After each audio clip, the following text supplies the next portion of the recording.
Stay hungry, stay foolish.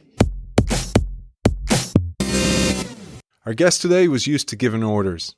In the high-stress environment of the USS Santa Fe, a nuclear-powered submarine, it was crucial his men did their job well. But the ship was dogged by poor morale, poor performance, and the worst retention in the fleet. One day, he unknowingly gave an impossible order, and his crew tried to follow it anyway. He realized he was leading in a culture of followers, and they were all in danger unless they fundamentally changed the way they did things. He took matters into his own hands and pushed for leadership at every level.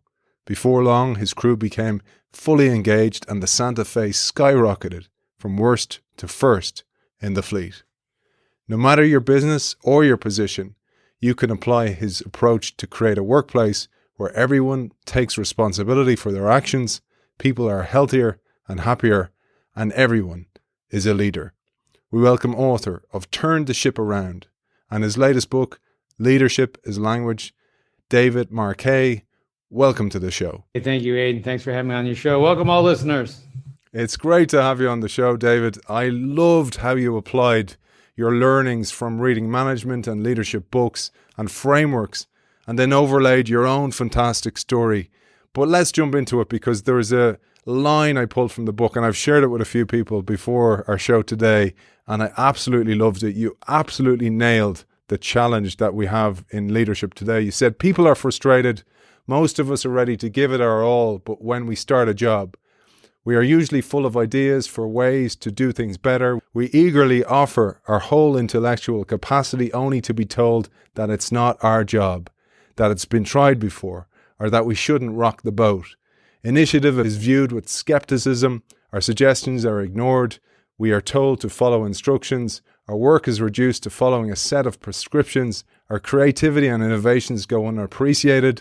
Eventually, we stop trying and we just toe the line. And with resignation, we just get by.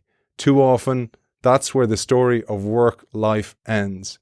Many of our audience, and for you, the root cause is our painfully outdated leadership model, as you experienced firsthand in the US Navy.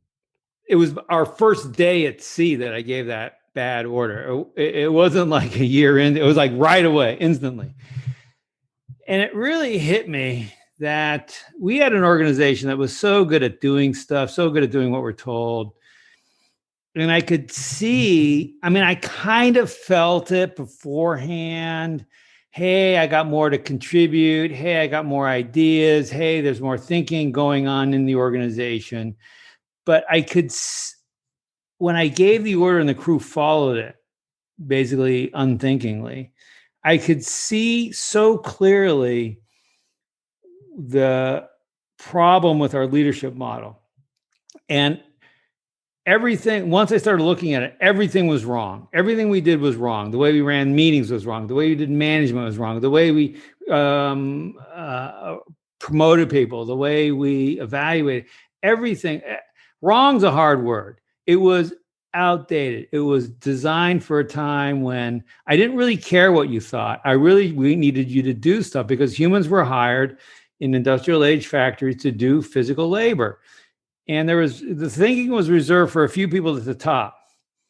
And so this structure is embedded in our language in these very subtle but very powerful ways. The fact that we talk about people, we pay some people by salary, some by hourly. So we talk about leaders and followers. This is the most fundamental. Like, why is that two separate groups of people? And it hit me that these were all unhelpful. And my personal situation was I couldn't give orders. I didn't know the ship. I was going to kill someone.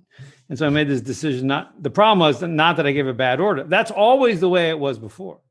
Oh, if you view yourself as a decision maker and something goes wrong, you gave a bad order, you got to give better orders.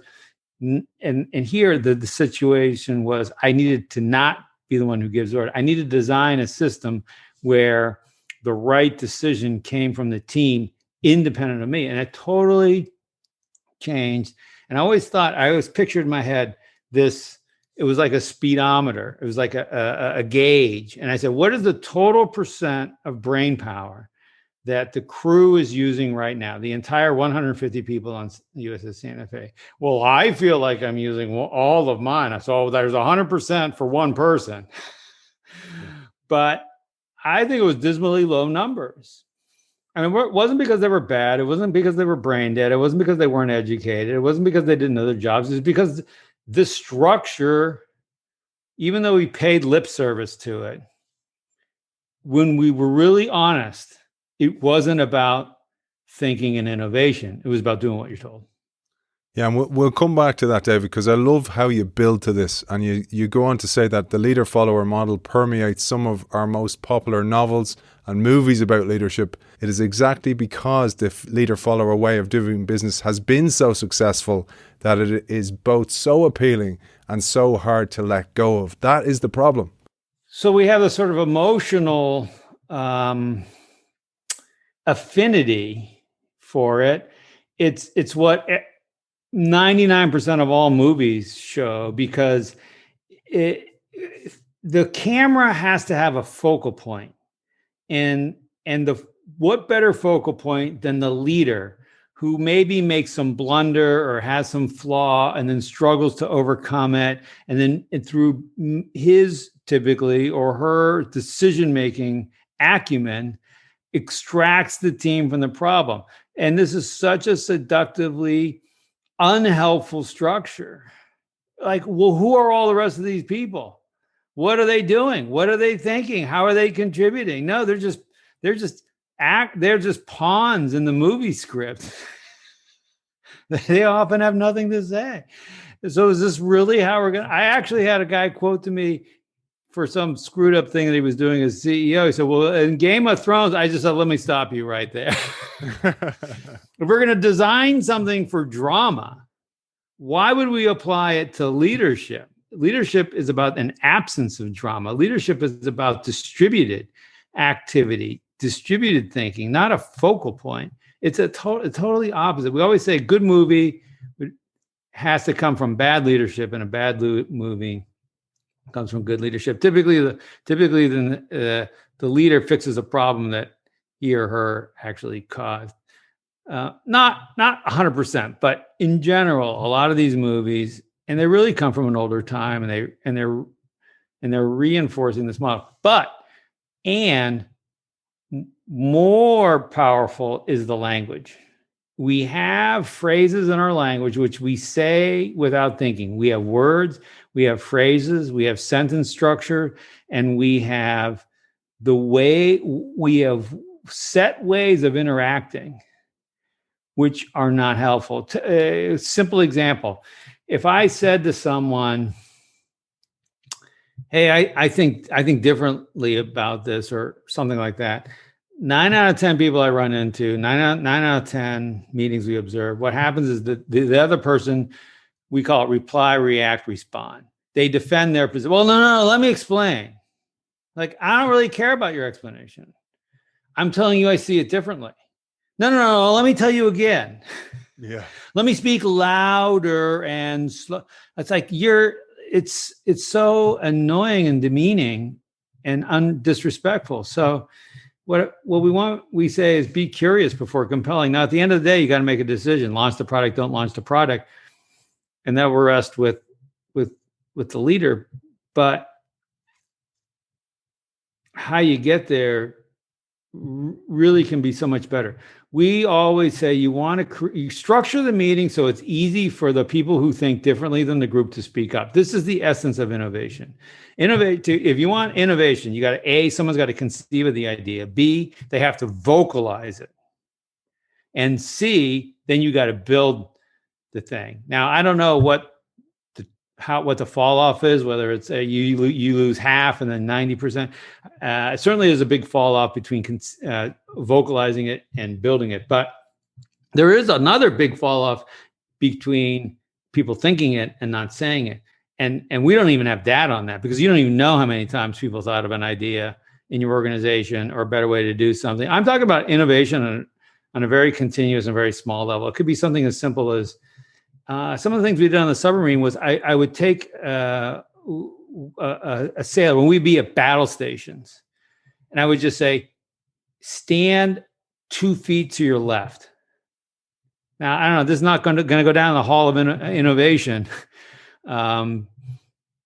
best evers, but then they could see something they couldn't see, but they could see a display they couldn't see before or something. And it was, but people wouldn't say, like, why did you not say you couldn't? Like, I don't know. We always do that, following the procedure. And no. And so the idea is the team has to embrace the divergent, dissenting, and outlying opinions. And as a leader, you need to run the meeting in a way that makes it easy for those opinions to come out. And what leaders say, blah, blah, blah, blah, blah. First of all, speaking first, that narrows the groups. Then think about it in terms of variability. You want variability of ideas and thought, not reducing variability. That's what the industrial age was about. So that's why it's fundamentally different. So the leader says, so, okay, we're going to launch the product next week, right? We've done all the testing, right? We good here? All these phrases are the exact opposite of what you want to say. All those phrases are designed to get people to go along, to get it done. It's a bias towards, yeah, okay, we're going to launch a product, we're going to get it done. It's not about, let's actually deeply explore the decision. Is it the right decision to launch the product? If the product's 737 MAX, if the product is starting a medical operation, if the product is software to have autonomous vehicle, all these things have life-changing, perhaps, repercussions. And we think that what we're trying to do is bend everyone to our will. And this makes it harder for people to tell us that they see the world differently. I love how you do this in the book. For people who haven't read the book yet, I highly recommend it. David constantly interweaves his own story and experiences. And as I mentioned earlier on, all those books and all those frameworks that he had deeply studied, and then poses these questions at the end of the chapter for us to take home and work with. But you share one of those stories I thought it'd be great to share, is you tell us about a key moment on your first job as a junior officer on this USS Sunfish with a new captain, Commander, later Rear Admiral Mark Palais. Another sort of life-changing moment for me. It was early in my career. I was 25 or so. And I like to say none of my new ideas are my new ideas. They all come from other places, sometimes just directly. And so when I went to my very first submarine, I was steeped in this command and control, tell people what to do, structure. And I just said, okay, well, that's how it is. It doesn't really feel super satisfying to me, but I got it. That's my job. And I could do it. And I was actually pretty good at doing what I was told, tell people what to do. And I got to my first submarine. My first captain was exactly this way. It was just exactly how you would picture a crusty old Cold War submarine commander. And then we got this new guy, Mark Palais. And it was like sunshine and fresh air. And by this point, I was sort of senior in that position. So I was gaining respect and trust. And so I was one of the officers that he would lean on. And I remember we were just driving the submarine from point A to point B. And we were in the Atlantic. We were far away from the Russians. There was no possibility of Cold War actions or anything like that. So we were just on peacetime training, basically. And we could see this ship, and we wanted to go. Through the periscope, I could see a tanker. And one of the things that we don't do with our sonar system at all is to go active, which is like ping, ping. When in a movie you hear the submarines going ping, ping, ping. The surface ships will do that. Submariners will never do that because it gives your position away. I mean, you can, in combat, you might do it as a last resort. Once you already know that he knows you're there, might as well. And what that does, it tells you not only the direction, but it tells you how far it is. So we're like, well, hey, we're peacetime. We see a ship. Why don't we just practice with the sonar system? We'll go ping, ping, ping. And we'll rotate the sonarman through, and they can actually hear what it sounds like, because it's a skill that atrophies. And it was all well-intentioned. So I called the captain, but this requires captain's permission because that ping sound potentially gives your position away. So it's those kind of things require the captain's authorization. So I called the captain. I said, "Hey, I got this idea, blah, blah, blah, blah, blah." And actually, no, what happened was I was about to call him. Then all of a sudden I looked over and he was standing next to me. He was like, "How? Like, when did you get here?" Huh? I realized later when I became a captain that there's a speaker in your stateroom where you can hear everyone talking. And so he obviously heard us talking about this. And so he just came out, he's standing next to me, go, "Oh, hey, so I got this idea, blah, blah, blah. And I would like to go permission." And he says, "Why don't you just tell me what you intend to do?" And I was like, I don't know, because I'm an idiot, because I wasn't trained that way. So I said, "Okay, well, I intend to go active. Here's why, blah, blah, blah, blah, blah." He said, "Fine," and walked away. And I was like, "What?" And so there's like this language. It's this like military, like sonar con, line up to go active, 280 milliseconds, PDPC on target, Sierra, and like there's this very sort of like we're going into combat, and it's actually making the hair on the back of my neck stick up right now as I'm saying that. And sonar is like, "Con sonar on, line up for active, target Sierra 15, bearing, blah, blah, blah." And like everyone in the control room was like, like this is really going to happen.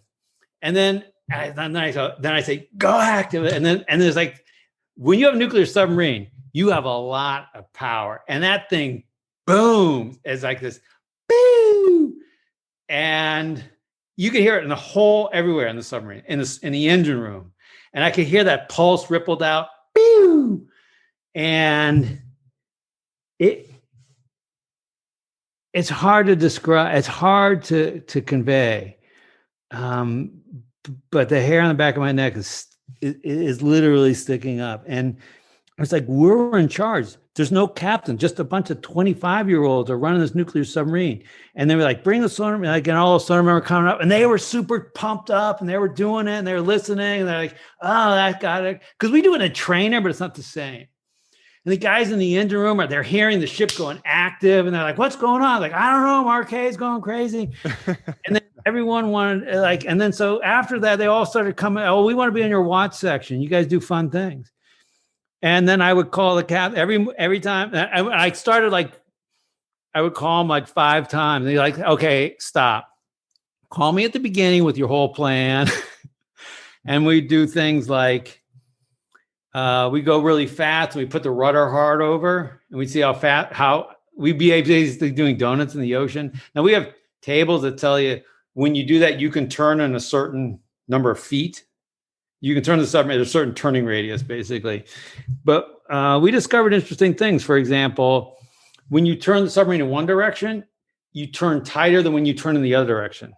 Turning right is a tighter, and it has to do with the way the propeller blades, which are rotating, with the way they hit the rudder, it has a small but detectable. So if you need to really turn tight, you turn to the right. And we, this actually saved me a long time later on the Santa Fe. We had to make a tight turn. We were on the surface, but it's the same effect. And we were about to run into something. That's another story. Anyway, but we always trained right hard rudder. If it didn't make a difference, I'm coming in 90 and I got a T-bone this thing. I need to turn. And so we learned things that other crews didn't learn. And we knew the submarine better than anybody else. And it was fun because we were learning. And that's such a human thing. And we steal that from our team when we go out there. "Oh, I'll be the teller, you be the doer." And it's like, there's no learning. It's not fun. And they're like, "Where's the innovation?" Like, what are you talking about? You killed it. You killed it 20 years ago. I love how those experiences and why you mentioned this one shape you later on as a leader, but also now in this book and your work now in your leadership workshops and your keynotes, because you give us an exercise then, you call it a mechanism, a procedure that you call the "I intend to" procedure. I'd love if you'd share this with our audience. Now notice, he didn't tell me, "Oh, be empowered. Oh, he never said those words. He just said, say these words." Now, on the Sunfish, it was kind of selected people. And when I got to Santa Fe, then I kind of buried it because the very next submarine was back to the same old thing. And then when I got to Santa Fe, I was like, oh yeah, but I intend to. Let's try that. That's how I need the crew to talk to me. That's how we'll give them ownership. We didn't talk about empowerment. We just say, hey, say these words. When you come to me, don't say request permission to. Say I intend to. I intend to go active on sonar. Here's why. And it was typically two pieces. Here's why it's safe. Here's why it's the right thing to do. And again, it was the exact same effect. I could see it in them. I could see them like light up. I could see them chattering to each other. I could see them walking tall. They started wearing their Santa Fe ball caps on the pier. We were the worst performing. We took over. It was no one was wearing, so they couldn't get out of their uniforms and their Santa Fe hats soon enough. It was magic. You said something here that really resonated with me. I loved how you phrased this, and your language is brilliant. And you know, it's no surprise that you went on to write the second book on language.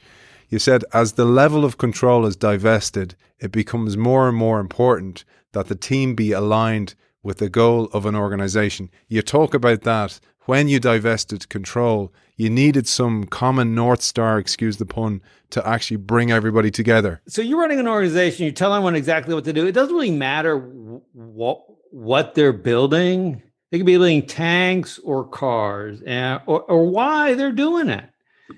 You don't care. They don't care because they're not being asked to make decisions that matter. And so we have in our heads, we have this tension, which is, well, I can control everything. Okay, so imagine a military unit marching in step. I'm going to control everything. I get everyone moving in the same direction and it's controlled, but there's no distributed thinking. Or I can let people make their own decisions and have distributed thinking, but then it's going to be sort of semi-chaotic and we're going to have a lot of activity which isn't aligned to the organization's ultimate goal. And these two things in our minds rest in tension. There's an or between them. I get this or that. And that is a false dichotomy. You can have both. And with intent, we did, because we definitely had distributed decision making. They owned the decision. When you go to your boss, your boss hasn't asked you when you're going to load torpedoes. You go up there and you say, hey, I intend to load torpedoes tomorrow at noontime because I can see our mission's changing. We need torpedoes, not missiles, and torpedo tubes. Then you own it. You're happy. It's yours. You feel a sense of pride. But at the same time, the fact that we're talking about ahead of time allows us to have a conversation. Well, why? And ideally before that, the leader is conveying, hey, our mission is going to change in 2 days. We're going to move from this kind of mission to this kind of mission. Everyone review actions necessary to support the new mission, and then let me know what you need. And that's the way it would sound on the submarine, as opposed to, okay, let's get out the checklist and do A, B, C, D, E and do exactly what it says, because then you just gave everybody a pass on thinking. And then you don't be surprised. So there's two problems. One, they're not going to come up with the ideas because they don't need to. So why spend the brain power? And even if they do, they're not going to say them because it's futile. You added here that you can become impatient, and you did in times. You mentioned this in the book. Sometimes you became exhausted with the whole thing, but you were equally exhausted being the person everybody came to all the time. So you needed to delegate. And you said here, it was the time you were in Maui and you were off course and you resisted the urge to provide solutions. And you say this is an absolutely core principle of leadership. So imagine we have a 2x2 matrix. I know the answer. I don't know the answer. I tell people what to do. I don't tell them what to do. And you say, well, where do you want to operate? Well, I said, that's a stupid question. It's easy. You want to know the answers and you tell your team what to do, because then that gets them doing it. And then you get rewarded for that. And they make progress on the task and everybody's happy. Well, not quite. They're not happy. They're not thinking. There's no innovation. It's static. We don't get better over time. So say, well, okay, well, what if you don't know the answer? Well, in the rare times where I don't know the answer, then I'll rest on my team and I'll lean on them a little bit. I'll say, hey, what do you guys think? Blah, blah, blah. But that's the two dimensions that we operate on. And what I learned was by not telling my guys what to do, I saw how powerful it was. And so even when eventually I learned the Santa Fe, and I would think, you know what, I've seen this before. I know the answer here. I know what's going to happen. I know the best way to approach this. I still would resist telling the team what to do. Now, this for me was very difficult. I'm sure, man. Jesus. It was very difficult. I mean, it was hard enough not to tell them when you knew you didn't know the answer, but then when you thought you know. But here's the trick. First of all, you don't always, like, I'm not talking about things like if, hey, there's a security gap in the software. Should we fix it or not? Yeah, of course, obviously. But I'm talking about things like, how do you redesign the product for the future? How's the market going to react to something? Is the product ready for launch? Have you accepted the right balance or risk? I mean, questions which have basically unknowable answers until the future comes. And the reality is you don't know the answer. You might have a hunch, but that's number one. And number two is, even if you did, don't you want to know what your team thinks? And don't you want to let them have the joy of discovering the answer? I say yes, because now what's happening is, let's say 2 weeks from now, they have a similar situation. They got to make a decision. You're hiking in the Alps. Do you want them to have to call you every time? Some people do. Some people like it. They'll say, oh, no, I hate it when everyone calls me, but they really love it. But as you say, that's absolutely exhausting. And being captain is absolutely exhausting. You're exhausted all the time because everybody's coming to you the whole time. But you said something there that triggered me, and I jumped to the end of my notes, because we live in an age of absolute uncertainty. And this is what you're talking about here. Is you ask us to question how comfortable we are with uncertainty. How comfortable are we with showing our gut feelings to our staffs? We didn't have the language to express doubt, ambiguity, or uncertainty. And lots of people in business, like you didn't at the time before you developed this framework and your books, didn't have the language to be able to express this either. Yeah, we didn't even know how to say something like, well, it all started with very simple questions like, will that plan work? Well, I don't know. I mean, the reality is, I don't know. Now, if I ask the question, well, how likely is the plan to work? You could say 80%, or 51%, or 20%, or whatever.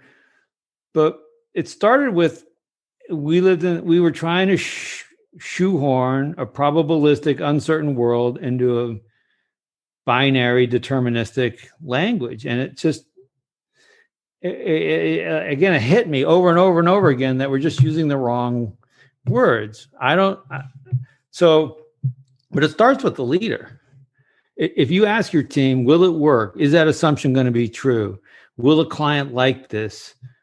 And on and on and on, then you're going to get simplistic binary responses. And by the way, I basically think you're trying to make someone else take responsibility for the future. I mean, imagine the 737 MAX project team leader going to the board and saying, hey, things ready to go. Oh, is it safe?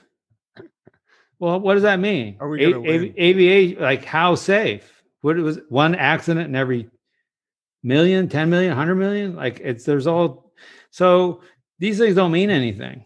They shouldn't be expressed in binary language, but we're programmed to ask questions that way because it's a shortcut. This goes back to your framing in a way when you were 25, when you were given the responsibility, that you were invigorated by that, and then you passed it on. And you nailed something here that is core to innovation, that most innovation teams, a lot of our audience are innovation teams within large crystallized organizations.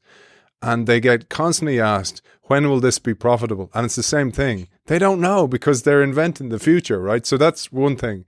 But there's a thing you talked about that I've rarely seen written about, which is so important.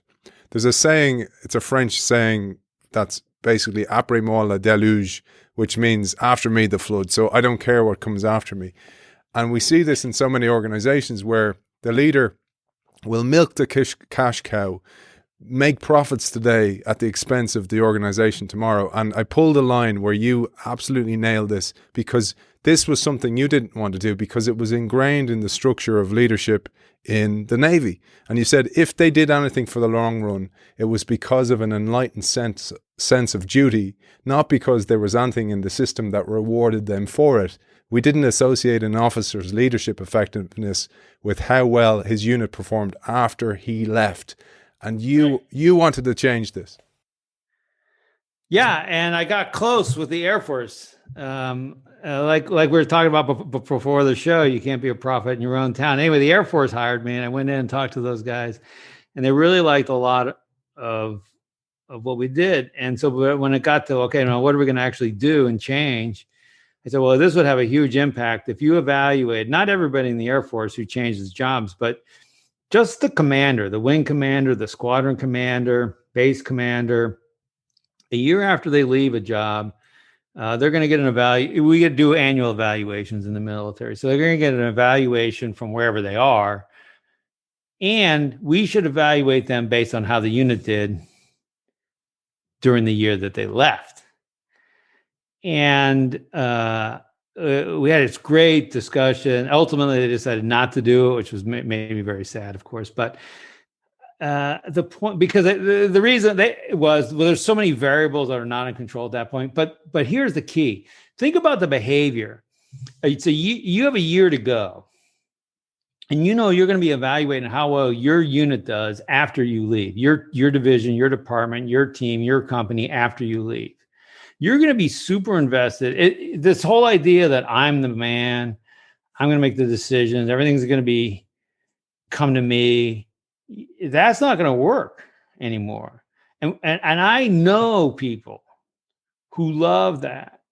And they actually perform acts of sabotage by hiding information or not telling their relief everything when they leave, because they actually, deep in their hearts, for some reason, they want things to go bad when they leave. And well, I know why it isn't. It's not a secret. It's because then they can point back and say how necessary they were. And then this whole thing, and then when people will look at reviews, oh, yeah, that ship fell apart after XYZ left. That's a plus. I'm telling you, that should be a negative. So, like I said, when you start to realize that the whole thing is designed about telling people what to do, and it really undervalues thinking. I mean, the whole reason we have to do, quote, brainstorming sessions. Oh, this is a special meeting. And in this special meeting, don't pay attention to rank, and we're going to call each other by our first names, and we're going to use this whiteboard, and blah, blah. All ideas are going to be based on merit. Like the whole, that should tell you that thinking is not part of the normal way we do work, because we have to have a special thinking meeting. It's so obvious. Like, you don't have a breathing program because breathing is a normal part of work. But if you wanted to have a swimming program or a thinking program, you're just admitting it's not a normal part of work. It's so hilarious when I look at these things. And here's the worst one: a leadership development program. What does that tell you? Leadership development is not part of work. You can have programs to develop leaders, but they need to be embedded. The people responsible for developing the next generation of leaders are the people in leadership right now. It's not some other team. I mean, they can bring in resources and that kind of thing. Yeah, I often think of that like the idea of a Formula One race where the pit stop is like a leadership development program. The real race is won on the track. So it's the same with innovation. It's the same with leadership. It's using it and doing it on a constant basis, that where you spot opportunities and threats and everything like that. And that's when the development's done. But we're running out of time. I wanted to share one thing that I thought you said brilliantly, because I've worked in legacy organizations and people become cogs in the machine. Now, there's a certain amount of responsibility they need to take for that. You say people get comfortable with this. There's a cost to the people at the end of this. which only becomes evident over time because people who are treated as followers treat others as followers when it's their turn to lead. And I thought that was a key line. Yeah, I would get really frustrated because I'm going to say something that's a little bit unfair, but it's, structurally it's true. Is I would look at, as I was coming up through the ranks, I said, well, why are our admirals and generals seem so, have what I perceive as a lack of courage? Like, what is this person afraid of? And I work closely in particular with one, I was a flag lieutenant so like a personal assistant. And I was like, you have like nothing to fear. You've been promoted to near the top of the organization. You have retirement. Like, what are you afraid of? And we would always say, the organization always promotes the best leaders to the top. I actually don't think that's true. I think we promote the best followers to the top. I think we promote the people who are adept at attaching their star to a rising star 2 levels above them, who attached his or her star to a rising star. And then it's basically it's feudalism. And then you pledge fealty, and they drag you along. And then when they get to the top, they bring their people. And then we're surprised because the people at the top exhibit the behaviors of people who have to look left and right and throw a bunch of straw in the air before they can make a decision, because they have no inner moral compass, and they have to see what the organization or something, I don't know. And it was, it gets perpetuated down through we had a scandal in the military. It was horrible, where it was even worse than that, because then these guys would then go out and get jobs as consultants, and then their proteges who are now running the military would then hire them for like $250 an hour to, quote, mentor them. And so there was all these little companies where these retired admirals were making all this, and generals were making all this taxpayer money, quote, mentoring the people. Like, if you've done a good job, they wouldn't need you now when you're 60 out and out to pasture, and they're 50, 55 running the Navy. And it was really terrible. I was so distraught and disappointed when I saw that. Yeah, sorry, dear man, and I'm just wary of our sorry, dear man, and I'm just wary of our time. And I thought I know David's going off to do an event now, so he's booked up quite a lot with keynotes, etc. David, I'm going to pull a quote I loved to finish with, and I'm just going to pull that separately. But I'd love you to as well give a parting message. But before we do, I just want to remind our audience that your latest book, Leadership as Language, has just come out. And in that, you build on what you teach in Turn the Ship Around, showing us how to lead our teams to success through the language that we use. Where can people find you, David, for your keynotes and for your books, etc.? Our program's called Intent-Based Leadership because of this magic word, intent-based leadership. Just Google that. Website's intentbasedleadership.com. We have a presence on LinkedIn. But I think the most fun thing for most people will be to go to YouTube and type in leadership nudges. And we've been doing this for 6 years now, where every week I'll put out I try and keep it really short, like 60 seconds of content and maybe 15-second trailer or something. But the idea is, in a tiny nugget, things like start the question with the word how. And you can't ask a binary question, like not are you sure, but how sure are you? And then we have little activities. For example, one of the things that I used to love to do, we always had all of our executive teams doing this. One of the very first things was, the next 3 times you go out to eat, you can't order. You need to get the server to choose your meal for you, and you not even know what it is until they put it in front of you. Well, this is delegation on steroids for something as momentous as one meal out of, and it's super interesting because you have to understand, like, how much anxiety does that give me, not knowing what I'm actually going to get, and then how do I make it safe for them to make this decision for me. And I can tell you, this was the closest feeling that I can get in an environment that everybody understands for how it felt every hour of every day when I was taking the crew through of the Santa Fe through this thing, because it was always back to me. It was like I was the worst. I was the worst at adhering to we'd shaken hands on a new compact of how we were going to operate. I was not going to tell them what to do. They were going to tell me what they intended to do. And the biggest violator of that contract was me, because my head just kept screaming, no, it's too uncertain. It's too unsure. You need to step up, and it's not the picture, blah, blah, blah. Fortunately, they were quite forgiving. And just a reminder, David turned around the Santa Fe from the worst to the first in a year. So record turnaround, fantastic result. And I said I'd finish with a quote, David. I pulled this quote. I absolutely loved it because it really spoke from where you wrote this book, I thought. And I'm going to finish on that. And then I'd love you to finish up with your message to our audience. You said, I imagine a world where we all find satisfaction in our work. It is a world where every human being is intellectually engaged, motivated, and self-inspired. Our cognitive capacity as a race is fully engaged in solving the monumental problems that we face. I love that, and I thought that was a beautiful way to finish and sign off from my perspective.